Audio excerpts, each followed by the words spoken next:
तो आज का जो हमारा टॉपिक है वो है कुषाण वंश। कुषाण वंश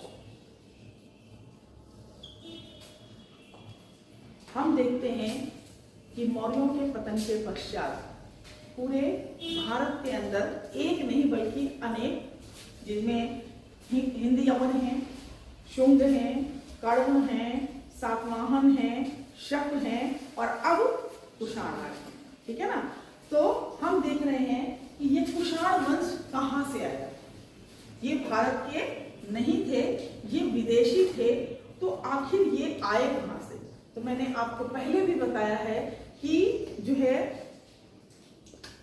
165 ईसा पूर्व में 165 ईसा पूर्व में चीन की दीवार का निर्माण वहां के राजा शी हुआंगदी ने करवाया। और इससे क्या हुआ कि जो चीनी तुर्किस्तान था उसका चरागाही प्रदेश सूख गया। ठीक है। और इसके सूख जाने से चीनी तुर्किस्तान में एक जाति रहती थी जिसका नाम था यूची जाति। ठीक, यूची जाति। क्योंकि आप चीन की बात कर रहे हैं तो डेफिनेटली नाम भी ऐसे ही होंगे बेटा। तो यूची जाति थी और ये यूची जाति जो है अपने चरागाही प्रदेशों के सूख जाने के कारण थोड़ा आगे बढ़ी। और जब ये अपने राजा के नेतृत्व में आगे बढ़े, क्योंकि चरागाही प्रदेश के राजा को हिंगनू जाति के लोगों ने मार दिया। और उसके मरने के बाद अब यूची जाति को आगे बढ़ने पड़ा। आगे किसके नेतृत्व में आगे बढ़ी? राजा के पत्नी के नेतृत्व में जो यूची जाति थी वो आगे बढ़ी। और आगे बढ़ने पर ये दो भागों में बट गई। एक जो है वो चली गई तिब्बत की ओर, कुछ लोग चले गए तिब्बत की ओर और कुछ लोग चले गए मध्य एशिया की ओर। ठीक, यानी ये लोग दो भागों में बट गए। और दो भागों में बटने के बाद कुछ चले गए तिब्बत की ओर। तो हमें जो तिब्बत की ओर चले गए उनसे हमें वो हमारे सिलेबस में नहीं है। ठीक है ना। जो मध्य एशिया में आए ये हमारे सिलेबस का पार्ट है। ठीक है ना। क्योंकि ये मध्य एशिया के ही लोग बाद में भारत के अंदर आते हैं। ठीक। और जब ये मध्य एशिया पहुंचे तो मैंने आपको पहले भी बताया था जब मैंने शक पढ़ाया था कि शक वंश के लोग मध्य एशिया में रहते थे। और उसी मध्य एशिया से जब ये यूची जाति वहां पहुंची उसने शकों को वहां से खदेड़ दिया, भगा दिया, क्योंकि ये ताकतवर थी उनसे। और ऐसी स्थिति में जो शक जाति थी वो किधर को आई? वो आई बैक्ट्रिया में आई। ठीक है ना। वो बैक्ट्रिया में आई, वो बैक्ट्रिया में आ गई। लेकिन ये यूची जाति यहां नहीं रुकी। क्यों नहीं रुकी? क्योंकि जो हिंगनू जाति है उसने उसका पीछा नहीं छोड़ा। और ऐसी स्थिति में जब उसका पीछा नहीं छोड़ा तो उसने उसे मध्य एशिया से भी खदेड़ा। अब जब वो उसे मध्य एशिया से भगा रही है तो ये जाति कहां जाएगी? ये बैक्ट्रिया गई। और डेफिनेटली बैक्ट्रिया से इसने शकों को भगाया। तो शक कहां चले आए? शक भारत में चले आए। ठीक। और बैक्ट्रिया में कौन आ गए? यूची जाति। ठीक, यूची जाति बैक्ट्रिया में आ गई। क्लियर। तो अब इस यूची जाति के बारे में हमें पता चलता है क्योंकि शक तो हिंदुस्तान में राज्य कर रहे हैं। बैक्ट्रिया में अब यूचियों को एक जगह मिल गई जहां पर ये काफी लंबे समय तक रहे। और इस पूरे समय में ये यूची जाति बैक्ट्रिया में रहते हुए 5 जो है शाखाओं में बट गई। ठीक, 5 शाखाओं में ये यूची जाति एक ही है, यूची। और इस यूची जाति के 5 नाम हमें शाखा, यूची जाति की 5 शाखाएं हमें मिलती हैं बैक्ट्रिया में। और ये 5 शाखाएं हैं हियोमी, आंगमी,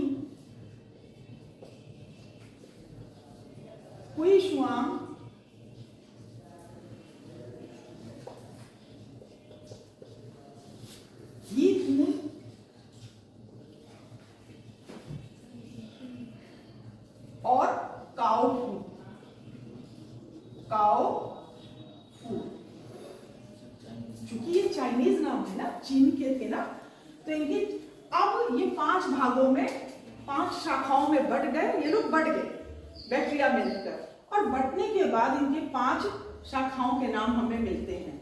लेकिन इन्हीं 5 शाखाओं को जोड़ने का काम किया इस हुई शुआंग शाखा के पुजुल कडफिसेस। नाम देखिए, नाम से ही आपको पता चल रहा है कि ये नाम हिंदुस्तानी नहीं है, ये विदेशी है। ठीक, इस पुई शुआंग शाखा के पुजुल कडफिसेस है, और इस पुजुल कडफिसेस ने इन सबको जोड़ दिया। जब इन सबको जोड़ दिया तो वो ताकतवर हो गया।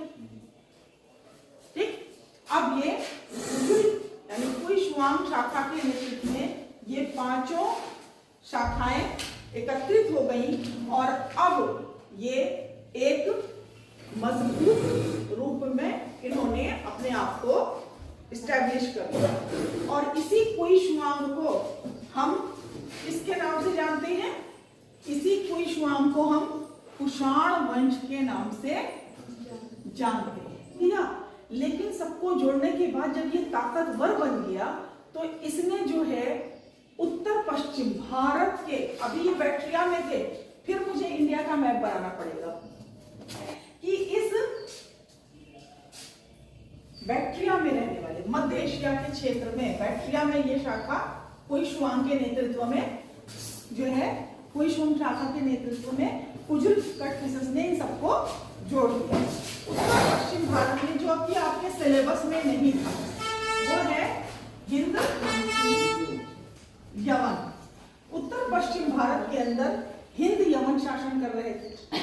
अब ये शक्तिशाली हो गए, और हिंद यमनों का राजा ऐसा लगता है कि थोड़ा कमजोर जरूर पड़ा होगा, क्योंकि हिंद यमनों के अंतिम राजा, हिंद यमन के अंतिम राजा हर्मियस के जो सिक्के हमें मिले हैं, हर्मियस, इसके जो सिक्के मिले हैं, इन सिक्कों के जो आगे का भाग है उस पर तो हर्मियस का नाम है, लेकिन सिक्कों के पीछे वाले भाग पर पुजुल कडफिसेस का नाम है। ठीक, पुजुल कडफिसेस का नाम है। इसका क्या मतलब हुआ?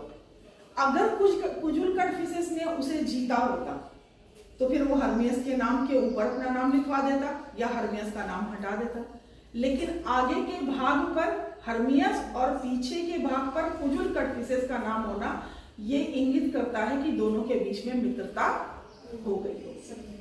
लेकिन बाद में जो है हमें जो सिक्के मिलते हैं, बाद के सिक्कों में हमें हर्मियस का नाम मिलना बंद हो जाता है और सिर्फ पुजुल कडफिसेस के सिक्के मिलना शुरू हो जाते हैं, और इसके ऊपर उसने अपनी उपाधि भी लिखी है, महाराजा धीराज। ठीक, इसके सिक्के मिलना शुरू हो जाते हैं, और इसके जो सोने के सिक्के मिले हैं वो ज्यादातर सिक्के जो है रोमन सम्राटों के सिक्कों से मिलते जुलते हैं। ऐसा क्यों है? क्योंकि ये बैक्टीरिया से आए थे, और बैक्टीरिया के बगल में ही पार्थिया है, और उसके जो है अगर हम पश्चिम में जाएं तो हम देखते हैं कि रोमन सम्राट जो थे उनके सिक्के बन रहे थे, तो उनकी संस्कृति को इन्होंने लिया, और इनके सिक्के जो हैं, इसके सिक्के जो हमें मिले वो किसके तरह के मिले? रोमन सम्राटों की तरह के सिक्के मिले। क्लियर? इसके बाद लिखा हुआ है कि ज्यादा जानकारी हमें नहीं मिलती है, ये पता चलता है कि इसने पुजुल कडफिसेस ने जो है एक तरह से उत्तर पश्चिम भारत पर अपना अधिकार स्थापित कर लिया था, और इस अधिकार को स्थापित करने के बाद फान ये नाम का एक इतिहासकार है जो लिखता है कि लगभग 80 वर्ष की अवस्था में इसकी मृत्यु हो गई। तो लगभग वही हम ले लेते हैं 65 या 64 ईसा पूर्व के आसपास। ठीक, और इसी पुजुल कडफिसेस का जो दूसरा का बेटा है, पुजुल कडफिसेस का जो बेटा है उसका नाम है विम कडफिसेस। देखिए नाम देखते जाइए, विम कडफिसेस। इन नामों से ही अंकित हो जाता है कि ये भारतीय नहीं। ठीक, तो विम कटफिशेस का नाम मिलता है, लेकिन ये भारतीय तो नहीं थे, लेकिन अब तक आते आते इनका भारतीयकरण जरूर हो रहा था। और इसकी सूचना हमें कैसे मिलती है, क्योंकि विम कटफिशेस जो है इसके सिक्के हमें तक्षशिला यानी कि वर्तमान पाकिस्तान के अंदर का जो इलाका है, तक्षशिला पर इसने आक्रमण किया और इसने तक्षशिला को जीत लिया और आगे बढ़ते हुए इसने भारत के पंजाब पर भी कब्जा कर लिया। तो इस तरह हम देखते हैं कि ये जो जाति है इसका राज्य कहां से है, बैक्ट्रिया से ये अभी है। ठीक, और ये यहां तक पहुंच गए। तो जो शासक का नाम मिलता है वो है कनिष्क।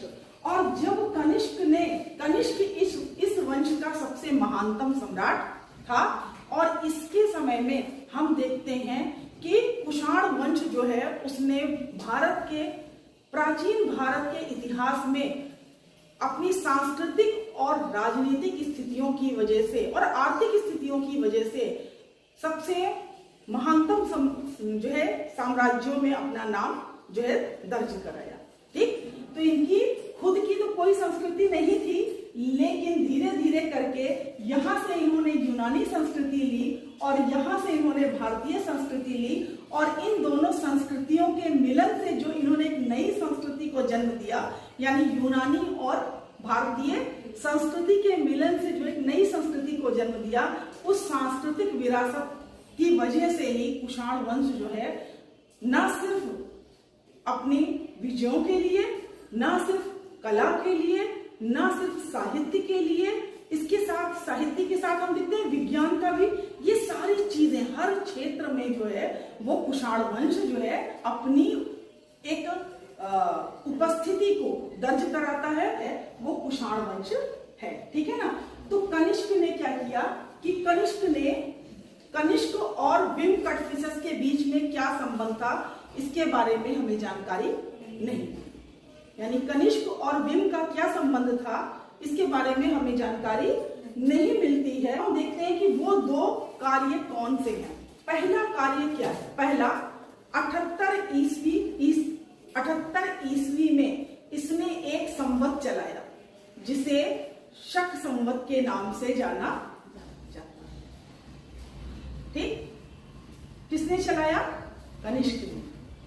लेकिन इसे शक संवत क्यों कहते हैं, कुषाण संवत क्यों नहीं कहते, कनिष्क संवत क्यों नहीं कहते, क्योंकि इस संवत का सबसे ज्यादा इस्तेमाल शकों ने अपने अभिलेखों में किया, इस वजह से इस संवत को शक संवत कहा जाता है और आज भी भारत सरकार इसे प्रयोग में लाती है। ठीक, तो नंबर 1 तो ये हो गया। नंबर 2 जो है वो है कनिष्क ने बौद्ध धर्म का पूरे अपने तन मन से बौद्ध धर्म का संपोषण किया और इतना ज्यादा बौद्ध धर्म के प्रति उसका झुकाव था कि उसने बौद्ध धर्म के चतुर्थ महासंगीति का आयोजन भी कश्मीर में करवाया। बौद्ध धर्म की चतुर्थ महासंगीति का आयोजन उसने कश्मीर में करवाया, कश्मीर के कुंडलवन में, और यहीं पर महायान शाखा को, मैंने आपको जब बौद्ध धर्म पढ़ाया था तो बताया था कि बौद्ध धर्म की 2 शाखाएं थी, एक हीनयान और एक महायान, और यहीं से कनिष्क ने इस चतुर्थ बौद्ध संगीति में ही, जिसकी अध्यक्षता की किसने की, वसुमित्र ने। ठीक, और इस संगीति में ही हम देखते हैं कि महायान शाखा का को अंतिम रूप प्रदान किया गया। ठीक, तो ये 2 कारण हैं जिनकी वजह से कनिष्क जो है भारतीय इतिहास में अपनी एक महानतम स्थिति को दर्ज कराता है। ठीक, इसके अलावा और क्या कारण है, अब हम देखते हैं कि कनिष्क का साम्राज्य, जब कनिष्क ने राज्य को संभाला उस समय उसके राज्य में बैक्ट्रिया, पार्थिया, ठीक, इसके बाद ये हम मोटा मोटा बता रहे हैं आपको। इसके बाद आप क्या देखते हैं, उत्तर पश्चिम भारत का क्षेत्र, अफगानिस्तान, ठीक, वर्तमान पाकिस्तान का क्षेत्र, दैट मीन्स सिंध का भी पूरा प्रांत, और पंजाब तक उसे मिल गया था। ठीक, उसके राज्य के अंतर्गत था।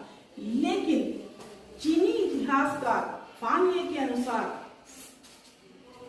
कनिष्क ने अपने राज्य को विस्तृत करते हुए मगध तक को जीत लिया था। उसने मगध के राजा को पराजित किया। तो डेफिनेटली अगर कोई राजा बिहार पर आक्रमण कर रहा है, पंजाब का राजा, और जीत रहा है, तो इसका मतलब सीधा है कि उसने उत्तर प्रदेश को तो जीता ही है। और इसकी सूचना भी हमें मिलती है, जैसे कि कोसम से। कोसम मीन्स आजकल प्रयागराज जहां है, वहां प्रयाग में कौशाम्बी नाम की एक जगह है जिसे कोसम कहा गया है। कोसम से सारनाथ, दैट मीन्स बनारस के पास का क्षेत्र, ठीक है ना। और इसके अलावा मथुरा, जिसका नाम आप अभी ले रहे थे। तो इन तीनों जगहों से बड़ी मात्रा में हमें इसके सिक्के प्राप्त हुए हैं। और ये तीनों जगहें कहाँ हैं? उत्तर प्रदेश के अंदर है। इसके अलावा सहेत महेत, दैट मीन्स श्रावस्ती, ये भी उत्तर प्रदेश में है। वहां से 105 सिक्कों का ढेर मिला है इसका। तो ये स्पष्ट करता है कि उत्तर प्रदेश तो इसके राज्य का अंग था। ठीक, इसके बाद वो स्पष्ट रूप से लिखता है इतिहासकार कि इसने मगध के राजा को पराजित किया। ठीक, और पराजित करने के बाद मगध के राजा को 9 लाख स्वर्ण मुद्राएं देनी थी। आप उसकी कीमत देखिए, 9 लाख स्वर्ण मुद्राएं कनिष्क को देनी थी, और वो उसे इकट्ठा नहीं कर पाया। ऐसी स्थिति में उसने कनिष्क को 3 चीजें उसके बदले में दी। एक महात्मा बुद्ध का भिक्षा पात्र, दूसरा महान दार्शनिक अश्वघोष, और तीसरा जो है वो कौन है? एक चमत्कारिक मुर्गा। तो इस चमत्कारिक मुर्गे को हम छोड़ देते हैं। हम देखते हैं कि महात्मा बुद्ध का भिक्षा पात्र, उस जमाने का 9 लाख स्वर्ण मुद्राएं, उनके बदले में महात्मा बुद्ध का भिक्षा पात्र, और दूसरी चीज क्या? बौद्ध दार्शनिक अश्वघोष। इससे पता चलता है कि बौद्ध धर्म के प्रति उसका कितना झुकाव था और कितना वो हृदय से उस बौद्ध धर्म से वो जुड़ा हुआ था। यही कारण है कि 9 लाख स्वर्ण मुद्राओं के बदले, हो सकता है कि अतिशयोक्ति अलंकार का प्रयोग इतिहासकार ने किया हो, लेकिन इतना तो निश्चित रूप से है कि एक बड़ी धनराशि जो उसे लेनी थी उसके बदले में उसे ना लेकर उसने जो है महात्मा बुद्ध का भिक्षा पात्र लेना और उसके साथ ही साथ अश्वघोष को लेना जो है ज्यादा श्रेयस्कर समझा। और इसी अश्वघोष ने चतुर्थ बौद्ध संगीति में पार्टिसिपेट किया। ठीक है ना। ये एक महान बौद्ध दार्शनिक थे और इन्होंने ही, अश्वघोष ने ही बुद्ध चरित की रचना की। अश्वघोष का एक ग्रंथ है बुद्ध चरित। ठीक है ना। अश्वघोष से हमें बुद्ध चरित की रचना की।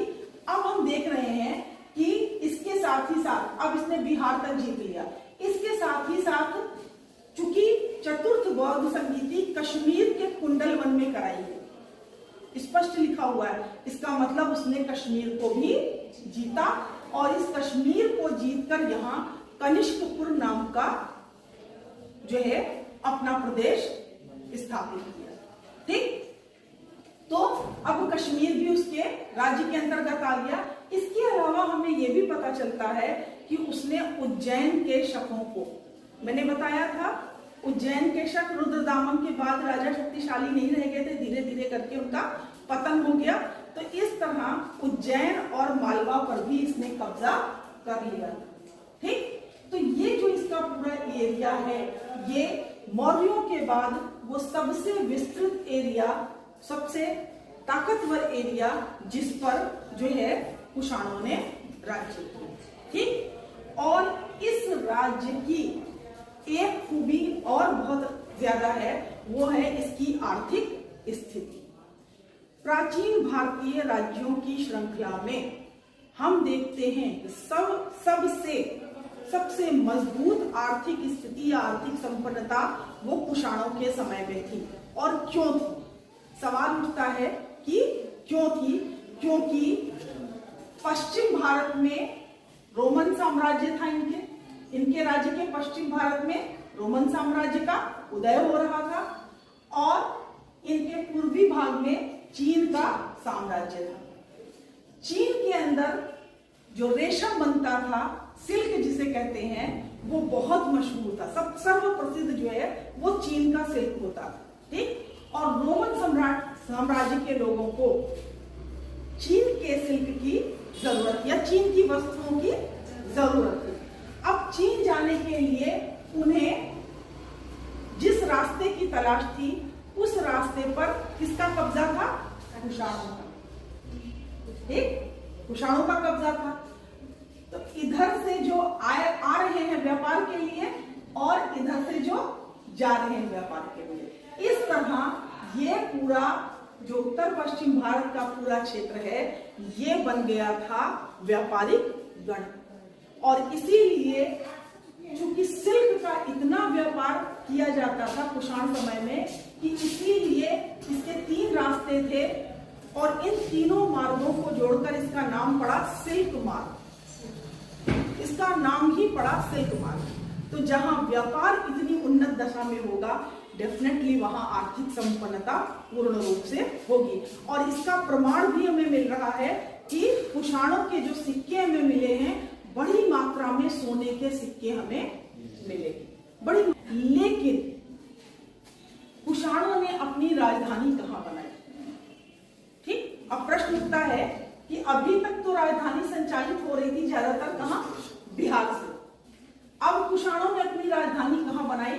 इसकी राजधानी के बारे में चीनी इतिहासकारों ने भी वर्णन किया है और यहां तक कि अलबरूनी ने भी इसके बारे में वर्णन किया है। वर्तमान, चूंकि इनका साम्राज्य यहां से यहां तक था, इसलिए इनकी जो राजधानी थी वो वर्तमान समय के पाकिस्तान में जो पेशावर का इलाका है, इसे ही पुरुषपुर कहते थे। पुरुषपुर इनकी राजधानी थी। साफ लिखता है कि यहाँ पर 13 मंजिला स्तूप का निर्माण भी कराया था। 13 मंजिला स्तूप का निर्माण कनिष्क ने करवाया था, जो कि लकड़ी का था और 400 फीट ऊंचा था। ये इतना सुंदर था, इसमें बुद्ध के अवशेष रखे हुए थे। ये इतना सुंदर रहा था कि ह्वेनसांग कब आ रहा है? ह्वेनसांग आ रहा है जो है वो किसके समय में? हर्षवर्धन के समय में, ठीक।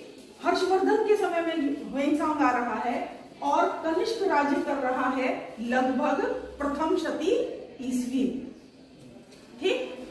तो डेफिनेटली 500 सालों का अंतर है। लेकिन अगर वो अपनी यात्रा विवरण के अंदर उस स्तूप का जिक्र कर रहा है, तो इसका मतलब वो स्तूप कितना सुंदर और आकर्षक रहा होगा। यहाँ तक कि उसने इसके बारे में पूरा विवरण देते हुए लिखा है।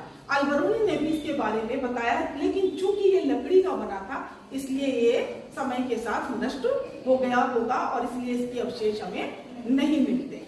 उसकी राज्यसभा के अंदर जो लोग रहते थे वो कितने महत्वपूर्ण थे, जैसे अश्वघोष, ठीक है ना। अश्वघोष महान बौद्ध दार्शनिक, वसुमित्र महान बौद्ध दार्शनिक, ठीक है ना।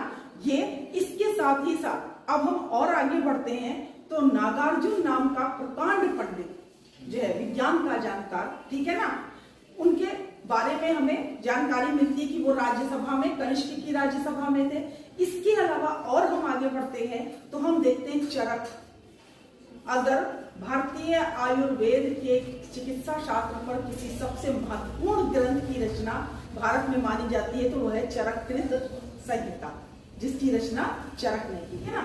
अब एक चीज आई, प्रश्न ये उठता है कि कुषाणों की अपनी तो कोई संस्कृति थी नहीं, ठीक, तो भी उन्होंने इतनी रिच संस्कृति को जन्म कैसे दिया? क्योंकि उन्होंने जो है यूनानी और भारतीय दोनों संस्कृतियों को एब्जॉर्ब कर लिया और इन दोनों संस्कृतियों के मिश्रण से जिस संस्कृति की जो संस्कृति फली फूली, वो इतनी ज्यादा महत्वपूर्ण थी कि वर्तमान समय में हम जो है कुषाण वंश को उस सांस्कृतिक विरासत की वजह से हमेशा याद करते हैं या फिर महान शासकों की श्रृंखला में या महान वंशों की श्रृंखला में लाकर खड़ा कर देते हैं, ठीक। इसके साथ ही साथ अब आता है कि कनिष्क जो था वो बौद्ध धर्म का अनुयायी बन गया। पूर्ण रूप से उसने बौद्ध धर्म को अपना लिया था, ठीक। और इसी कनिष्क ने सबसे पहली बार महात्मा बुद्ध की मूर्ति बनाने का आदेश दिया। उस समय कला के दो केंद्र थे। उस समय कला के दो केंद्र थे, एक था गांधार और दूसरा था मथुरा। उसने गांधार के कलाकारों से मूर्तियां बनाने के लिए कहा और मथुरा के गांधार के कलाकारों ने, क्योंकि गांधार उत्तर पश्चिम भारत में है और यहाँ पर यूनानी संस्कृति थी, इसलिए यहाँ के लोग यूनानी सोच वाले थे। इसलिए यहाँ जिन लोगों ने महात्मा बुद्ध की जो मूर्तियां बनाई वो लगभग जो है वो यूनानी देवताओं के जैसी है। इसमें महात्मा बुद्ध लंबा सा कोट भी पहने हुए हैं, करली करली उनके हेयर्स भी हैं, ठीक है ना, मूछें भी हैं कहीं कहीं। इस तरह महात्मा बुद्ध को एक सोल्जर के रूप में दिखाया गया। और जो मथुरा में बनी वो महात्मा बुद्ध को एक तपस्वी के रूप में, जैसा हमारी भारतीय संस्कृति है उस तपस्वी के रूप में उनकी मूर्तियों को बनाया गया। कनिष्क के जो हमें सिक्के मिले हैं उन सिक्कों पर, ठीक है ना, वो सिक्कों पर सोने के सिक्कों की मात्रा ज्यादा है और तांबे के सिक्के भी मिले हैं। सोने के सिक्कों की मात्रा इसलिए ज्यादा है क्योंकि आर्थिक स्थिति बहुत अच्छी थी, ठीक है, आर्थिक संपन्नता बहुत अच्छी थी। और क्यों थी? सिल्क मार्च की वजह से, ठीक। तो आर्थिक संपन्नता बहुत अच्छी थी और इसके साथ साथ उसके सिक्कों पर, अब देखिए उनका किस तरह से भारतीयकरण हुआ है। उसके सिक्कों पर जो है महात्मा बुद्ध की आकृतियां मिलती हैं और उसके सिक्कों पर ज्यादातर दो भाषाओं में जो है, दो भाषाएं हैं। पहली भाषा लिखी हुई है यूनानी और दूसरी लिखी हुई है ईरानी, या जिसे हम खरोष्ठी लिपि कहते हैं। इनका राज्य चूंकि जिस जगह पर था वहां पर बहुतायत मात्रा में यूनानी लोग और ईरानी लोग रहते थे, इसलिए इनके सिक्कों पर जो है यूनानी और ईरानी लिपि में लेख लिखे हुए हैं, ठीक है। तो ये हो गया हमारा कुषाण साम्राज्य।